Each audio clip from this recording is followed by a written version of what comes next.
Hello everyone. आज हम बात करेंगे एलोपैथी ट्रीटमेंट और होम्योपैथी ट्रीटमेंट में क्या अंतर है और कौन सी जो ट्रीटमेंट लेना ज़्यादा बेहतर है किस रोग में।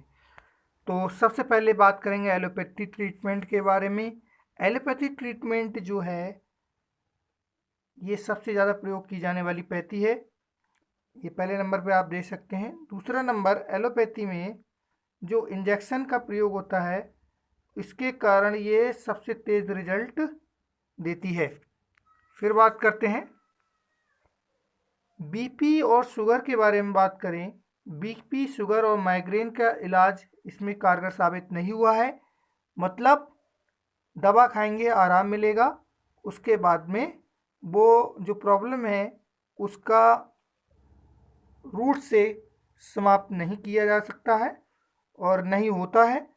तो इस तरह से ये पैथी यहाँ पर फेल होती नज़र आती है। दूसरी जो चौथी नंबर का जो हमारा है उसमें पेन किलर की वजह से ये सबसे ज़्यादा प्रयोग होने वाली पैथी है। जैसे पैरासीटामोल है, डाइक्लोफेनिक है, ड्रोटावेरिन हैं। तो इस प्रकार के जो पेन किलर हैं ये बहुत जल्दी आराम देते हैं और तेज़ दर्द में भी आराम देते हैं। ये वो दर्द का कारण साफ नहीं करते लेकिन दर्द में आराम दे देते हैं। पाँचवीं नंबर की बात करेंगे तो इमरजेंसी जो केस है, इमरजेंसी केस में ये जो पैथी है वो सर्वोत्तम है। उसकी वजह ये है कि अगर ब्लड का ज़्यादा लॉस हो गया है या फ्लूइड का ज़्यादा लॉस हो गया है तो इसको इस केस में डायरेक्ट चढ़ा सकते हो आप। और छठा नंबर का है, किसी भी तरह के ओवर ग्रोथ के लिए ये पैथी कारगर नहीं है। जैसे ओवर ग्रोथ का मतलब है थोड़ी हड्डी बढ़ने लग गई या फिर गांठ होने लग गया, तो इस पैथी का प्रयोग आप नहीं कर सकते और जो इसको ठीक करने के लिए ऑपरेशन ही कराया जाता है। सातवें नंबर की बात करेंगे हम। सातवें नंबर पे क्या है, पित्त की पथरी को ख़त्म करने में नाकाम रहती है ये डॉक्टर क्या होते हैं इस पैथी में ऑपरेशन को सजेस्ट करते हैं।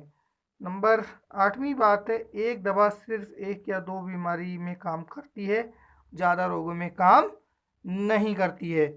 और नवा नंबर जो है वो क्या है, इन दवाओं का लगातार इस्तेमाल करने से साइड इफ़ेक्ट होता है। लीवर है और तुम्हारा किडनी है और अन्य साइड इफ़ेक्ट। गाइस, अब हम बात करते हैं होम्योपैथी के बारे में। होम्योपैथी क्या है, दुनिया में दूसरे नंबर पर चलने वाली सबसे बड़ी जो पैथी है। डायरेक्ट जीप पर डायरेक्ट जीप पर लेने से ये बहुत तेज़ काम करती है, मगर इतना तेज़ काम नहीं करती जितना कि इंजेक्शन। बीपी, शुगर, माइग्रेन के इलाज में कारगर साबित हुई है, यानी कि रोग को जड़ से समाप्त कर देती है। अत्यधिक तेज़ दर्द में इसका प्रयोग नहीं किया जा सकता। दर्द के कारण को समाप्त करती है, धीरे धीरे करती है, इसीलिए ये उसको तुरंत आराम नहीं देती है। तो ज़्यादा तेज़ दर्द में इसको नहीं लिया जा सकता, तो एलोपैथी की तरफ आपको जाना पड़ेगा। और इमरजेंसी केस में ये पैथी नहीं ली जाती, तो इमरजेंसी केस में नहीं ले सकते, आप एलोपैथी पे जाओगे। और ये पैथी गांठ व अन्य किसी प्रकार के ओवर ग्रोथ के लिए प्रयोग की जाती है, तो गांठ वगैरह के लिए इस पैथी का आप प्रयोग कर सकते हो। और पित्त और गुर्दे की पथरी को समाप्त करने के में ये जो पैथी है वो सफल रहती है। और ये दवा बहुत से रोगों में काम आती है। मैं यानी कि एक दवा बहुत से रोगों में काम आती है, वो लक्षण के आधार पे इन दवाओं का प्रयोग किया जाता है। इनका सेवन लंबे समय तक किया जा सकता है और इनका कोई साइड इफ़ेक्ट नहीं होता है। एक दो दवा को जो रेयर केस में अपवाद में तो होते ही हैं। तो इस प्रकार से आप समझ चुके होंगे कौन सी पैथी किस रोग में ज़्यादा बेहतर है। तो आप ये कह सकते हैं कि कंडीशन के अनुसार आप पैथी का चेंज कर सकते हैं और एक पैथी में आराम ना मिले तो दूसरी पैथी की तरफ जाना चाहिए।